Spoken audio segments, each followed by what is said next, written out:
Sa gitna ng mga bundok at kagubatan ng Samar, may isang misteryosong lugar na tinatawag na Biringan City. Ayon sa mga kwento ng matatanda, ito raw ay isang modernong syudad na hindi nakikita ng mga ordinaryong tao. Noong unang panahon, ang Biringan ay isang simpleng komunidad ng mga engkanto at elemental na nilalang.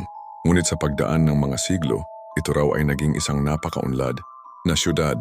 May mataas na gusali na gawa sa kristal, may mga sasakyang lumilipad, at teknolohiyang higit pa sa ating makabagong panahon. Maraming mangingisda ang nagkukwento na sa gabi. Nakakakita sila ng mga liwanag sa dagat na parang galing sa isang malaking syudad. Ngunit kapag nilalapitan nila ito, bigla itong nawawala.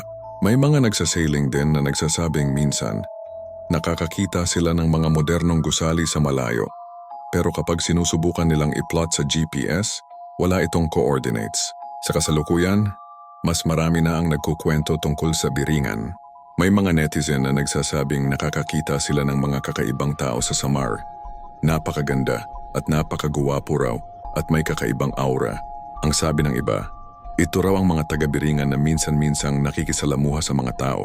May mga bagong kwento rin tungkol sa mga nawawalang tao na sinasabing dinala sa Biringan. Ang iba ay bumabalik after ilang araw pero hindi na maalala kung saan sila napunta.